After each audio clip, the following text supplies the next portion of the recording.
بسم الله الرحمن الرحيم.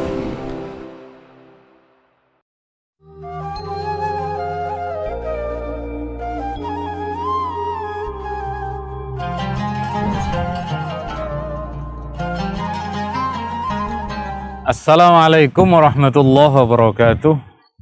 Alhamdulillah wassalatu wassalamu ala Rasulillah Sayyidina Muhammad ibn Abdillah wa ala alihi wa sahbihi wa mawalah ma ba'du.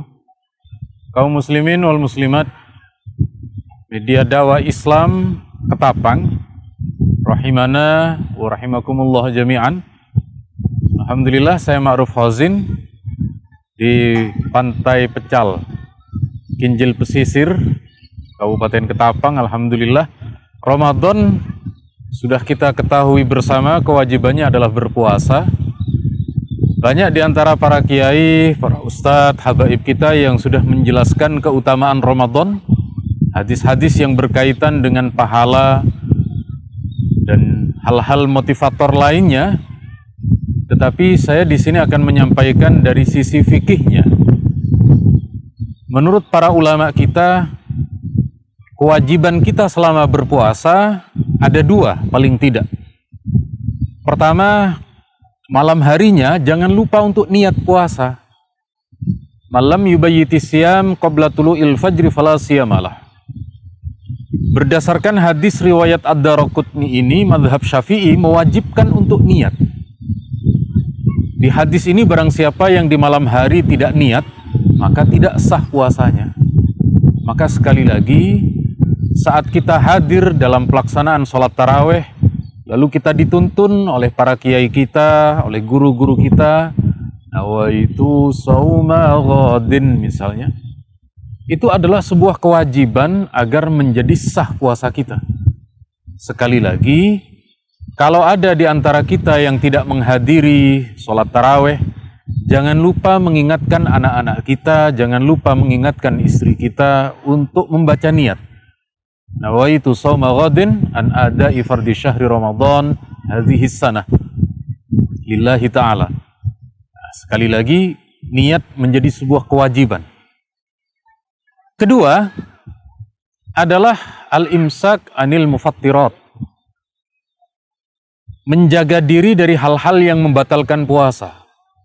Apa saja hal-hal yang membatalkan puasa?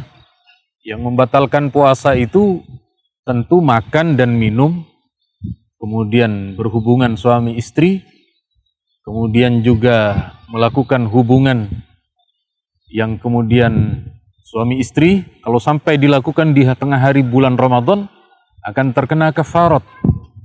Maka kita menjauhi itu. Nah, ada beberapa hal yang kemudian di masa-masa sekarang ada perbedaan pendapat. Kalau makan sudah jelas membatalkan puasa, minum sudah jelas.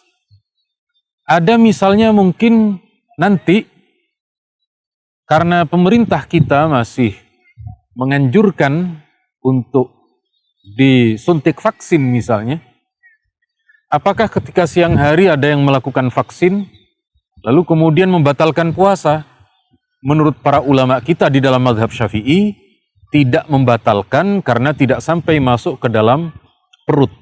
Hanya sebatas di bagian kulit, di bagian daging, tidak sampai masuk ke dalam area jauf. Tapi sekali lagi ini memang khilafiyah. Tetapi untuk saat ini, karena dalam kondisi pandemi, kita mengikuti pendapat yang tidak membatalkan. Sama seperti ketika akan umroh, Arab Saudi juga masih mewajibkan beberapa penggunaan vaksin. Jadi sekali lagi, itu memang hak pilihan bagi kita. Kemudian ada lagi misalnya di antara kita yang mungkin di tengah hari siang Ramadan, ketika menjadi pekerja, lalu ada satu perusahaan yang mengharuskan karyawan itu diswab, sehingga kemudian ada alat yang dimasukkan ke dalam rongga hidung kita. Kalau dalam mazhab Syafi'i itu membatalkan, ya, karena masuk ke area hidung yang sudah tidak terlihat secara zahir. Tetapi seperti tahun yang kemarin, karena ada beberapa pekerja pabrik yang harus swab seminggu sampai 1 kali berarti 1 bulan, selama Ramadan 4 kali swab, apakah membatalkan? Maka ada pendapat dari mazhab Malik, ya, Imam Malik, yang mengatakan kalau ada benda dimasukkan ke dalam rongga hidung, tapi benda itu masih bisa ditarik lagi, artinya tidak sampai masuk ke dalam rongga, maka tidak membatalkan. Maka mungkin ada beberapa dokter yang selama Ramadan tiap hari harus swab, para pekerja yang tiap pekan harus swab. Ini kita mengikuti pendapat yang mengatakan tidak batal. Sekali lagi, kita jaga betul ibadah Ramadan kita, sebab kalau puasanya kita sah, maka pahala tarawihnya kita dapat, pahala qiyamul lail juga kita peroleh. Kenapa?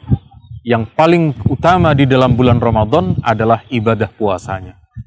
Untuk kaum muslimin yang di Ketapang, saya doakan semoga sehat walafiat, panjang umur, oleh Allah diberi keberkahan dalam rezeki, dan bisa menunaikan Ramadan, tarawih, dengan nikmat, tanpa wabah, tanpa gangguan apapun. Amin Allahumma amin. Saya cukup sekian. Wassalamualaikum warahmatullahi wabarakatuh.